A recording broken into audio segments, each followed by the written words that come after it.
ফরাসি যুদ্ধের প্রশ্নে উঠে ফরাসি যুদ্ধের থেকে আমি 50 বছর পিছিয়ে তরিকত যদি রুহ হয় শরীয়তটা দেহ, তো দেহ ছাড়া রুহের আসলে কোনো মূল্য নেই। তো সুফিয়ানে কেরামগণ এরকম প্রতিষ্ঠানের মাধ্যমে শিক্ষা বিস্তারে ভূমিকা পালন করেছে। আমরা প্রায় 115 বছর আগের একটি মসজিদে চলে এসেছি। দরবার শরীফ কেন্দ্রিক অনেকগুলো মাদ্রাসা রয়েছে। শরীফ এটি ঢাকার অনেক প্রাচীন একটি দরবার। হজরত কাছে চিরকুট লেখা নেবার জন্য যে ভারতে অনেক ভক্তবৃন্দ আছে। আসসালামু আলাইকুম প্রিয় বন্ধুরা, আজকে আমরা চলে এসেছি ঢাকার ঐতিহ্যবাহী মুশরিখোলা দরবার শরীফ। এই দরবার শরীফের প্রতিষ্ঠাতা হযরত শেখ আহসানুল্লাহ রহমতুল্লাহ আলাইহ। উনি সারা বাংলাদেশ সহ সারা ভারত উপমহাদেশে মাযহাব মিল্লাত প্রতিষ্ঠা করার জন্য অনেক বেশি ভূমিকা রেখেছে। তার খেদমত, ইতিহাস, ঐতিহ্য নিয়ে আজকের ব্লগে আপনাদের সাথে আমরা থাকছি। দরবার শরীফের প্রধান ফটক দিয়ে প্রবেশ করার পরেই দেখতে পেলাম মহান রব্বুল আলামিনের সৃষ্টির এক অপরূপ দৃশ্য। দরবার শরীফের সীমানার মধ্যে রয়েছে মসজিদ, মাদ্রাসা, মাজার শরীফ, লঙ্গরখানা সহ আরও অনেকগুলো প্রতিষ্ঠান। আমরা একে একে আপনাদেরকে পরিচয় করিয়ে দেব সেই প্রতিষ্ঠানগুলোর সাথে।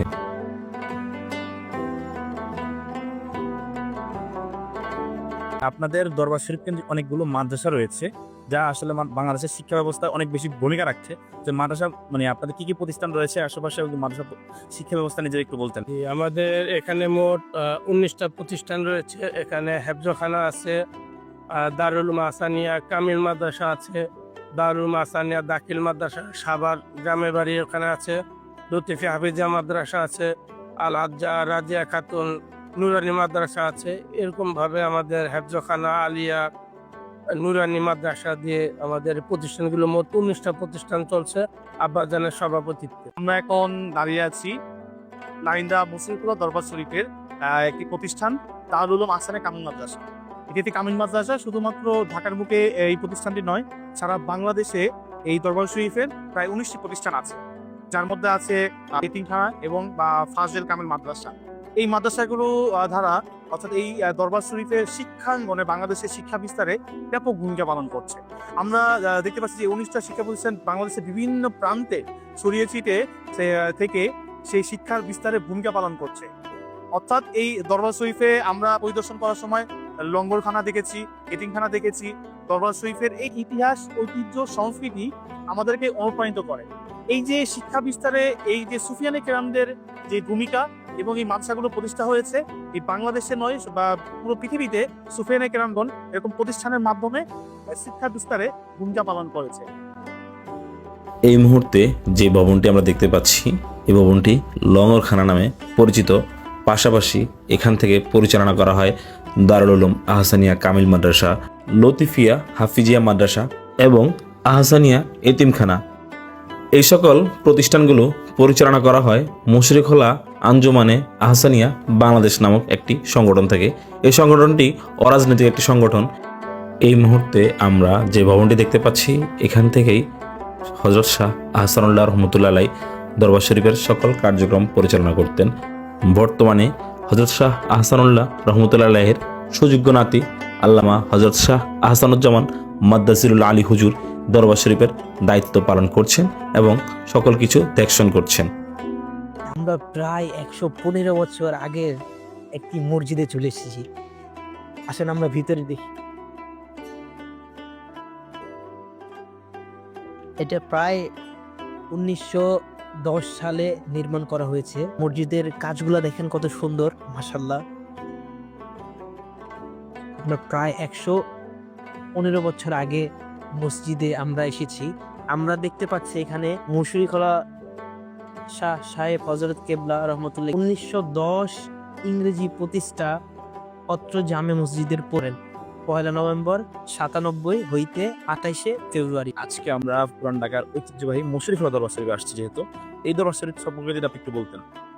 আসলে মুশরিখোলা দরবার শরীফ এটি ঢাকার অনেক প্রাচীন একটি দরবার শরীফ। বিশেষত ব্রিটিশ ভারতে বলতে গেলে যে 20-এর দশকে কিংবা তার আগে পূর্বে অর্থাৎ 18 শতক এবং কি 19 শতকের শুরুর দিকে এই দরবার শরীফটির প্রতিষ্ঠা।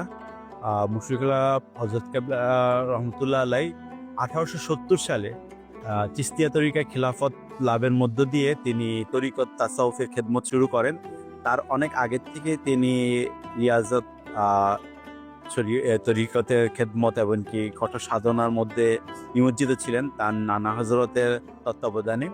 তো এই দরবারের প্রতিষ্ঠা এমনকি এই দরবারের অগ্রযাত্রাটা বলতে গেলে সেই 1870-এ যখন হজরত খাজা লস্কর মোল্লা রহমতুল্লাহের কাছ থেকে চিস্তিয়া তরিকায় খিলাফত লাভ করলেন, তার পরবর্তী সময় থেকে এই দরবারের আলহামদুলিল্লাহ আমরা দেখতে পাচ্ছি অনেক দূর দূরান্ত থেকে অনেক মুসল্লিরা আসছে নামাজ পড়তে। তো আলহামদুলিল্লাহ মনে হচ্ছে আমার এখন পর্যন্ত দেখে যে এখানে হয়তোবা শরীয়তসম্মতভাবে 100% মানে সবকিছু মেনটেন করা হয়। আলহামদুলিল্লাহ এই দরবারের ইতিহাস সেটা হলো যে পরিপূর্ণভাবে হজরত কেবলা রহমতুল্লাহ আলাই তিনি যেমনিভাবে তরিকতের একজন উচ্চ কামেল ব্যক্তিত্ব, তেমনিভাবে শরীয়তের একজন বড় আলেম ছিলেন। তার সাহেবজাদাগণ এমনকি এই দরবারের বর্তমান গদিনিসীন হুজুরও ঢাকা আলিয়া থেকে উনি ইলমে দ্বীন শিক্ষা লাভ করেন। তো এই দরবারে যারা আছেন প্রত্যেকেই ইলমে দ্বীনের সাথে শরীয়তের সাথে সম্পর্ক আছে। কারণ আমি এই জিনিসটা প্রায় সময় বলি যে তরিকত যদি রুহ হয়, শরীয়তটা দেহ। তো দেহ ছাড়া রুহের আসলে কোনো মূল্য নেই। তো শরীয়ত এমনকি তরিকত দুইটাই প্যারালালভাবে কাজ করতে হয়, একই সাথে সমান্তরালভাবে কাজ করতে হয়। তো এই দরবারের প্রত্যেকটা কর্মসূচি, প্রত্যেকটা আনুষ্ঠানিকতার সাথে শরীয়তের সম্পর্ক আছে।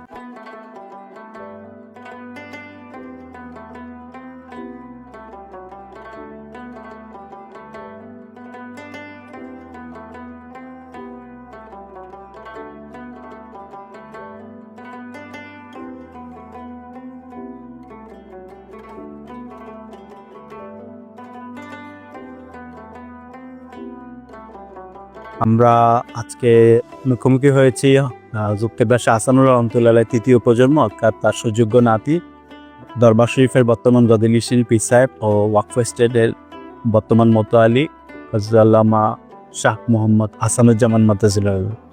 আসসালামু আলাইকুম। ওয়ালাইকুম সালাম, কেমন আছেন? আলহামদুলিল্লাহ। মুশরিকুল্লাহ দরবার শরীফের প্রতিষ্ঠাতা হযরত কেবলা রহমতুল্লাহ সম্পর্কে যেটা বলে কিছু করতে।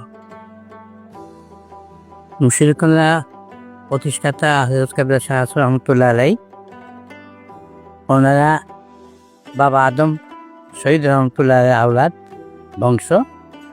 সোনারগাঁ থেকে আপনার হযরত কেবলা আছে মুশরিকুল্লাহ থেকে নারিন্দার বাড়ি।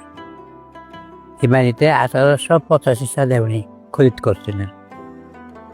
আমরা তো জানি যে হযরত কেবলা রহমতুল্লাহ সিদ্দিক আকবর দিলানুর বংশধর, 41 নম্বর অংশ গণ্য করি। হযরত কেবলা রহমতুল্লাহকে মুজাদ্দেদ বলা হয়। এই বঙ্গে যে জুম্মার নামাজকে পুনঃপ্রবর্তনের জন্য সম্ভব। জি করে 100% ওনার প্রচেষ্টায় এই জুমার নামাজ এই দেশে আবাদ করা হয়। ওই জন্য আল্লাহ দিনকে প্রতিষ্ঠা করার জন্য ওই যুগে যুগে মুজাদ্দেদ পাঠার, তো ওই অনুযায়ী হযরত কেবলাকে মুজাদ্দেদ জামান বলা হয়। 13 শতাব্দীর মুজাদ্দেদ বাংলা তো হযরত কেবলা রহমতুল্লাহ এই বঙ্গে বিশেষ করে এই বাংলার মুসলমানদের, অনাদৃষ্ট মুসলমানদের উন্নয়ন এমনকি বিশেষ করে যে আজাদী আন্দোলনে হযরত কেবলা যে ভবিষ্যৎবাণী এমনকি তার যে রাজনৈতিক নেতৃবৃন্দের উপর প্রভাব সে সম্পর্কে যদি কিছু বলতে।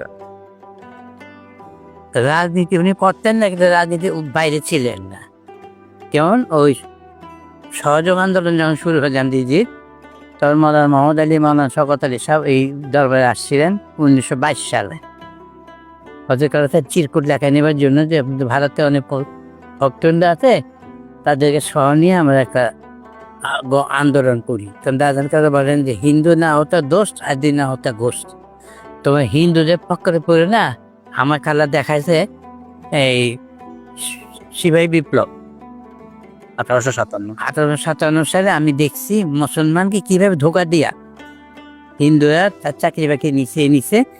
আর পলাশি যুদ্ধ প্রশ্নে উঠে, পলাশি যুদ্ধের থেকে আমি 50 বছর পিছিয়ে গেছি মুসলমান। এই জন্য আমি দোয়া করি, মানে মোহাম্মদ সরকারের পথে দোয়া করি, তবে নিজের একটা আবাস ভূমি তৈরি করো মুসলমানদের জন্য। আমি দেখে যেতে পারবো না, কিন্তু এই দেশে একটা আবাস ভূমি হবে, এ ভবিষ্যৎ বানানোর ছিল। সুফি সাদেকের বাংলাদেশে অনুষ্ঠানের দর্শকদের উদ্দেশ্যে যদি আপনি কিছু বলতেন। সুফি সাধকের আসলে তো ছিল উঠে যেতে আস্তে আস্তে। এরকম যদি ভাই ছেলেরা যদি মিশে আসতো তাহলে অনেক উপকার হইত। আজকাল যে মিডিয়াতে যে শুরু করছে, মানুষের ইমান হরণ করার জন্য যেভাবে ইমান চোর বেরিয়েছে, এর থেকে বাঁচার জন্য তোমাদের যারা আসছো বাবারা তোমরা দোয়া করি আরো সুন্দর করে প্রচার করে ব্যবস্থা করে ঘন ঘন, যাতে মানুষ অন্তত ইমানটা নিয়ে কবর যেতে পারে।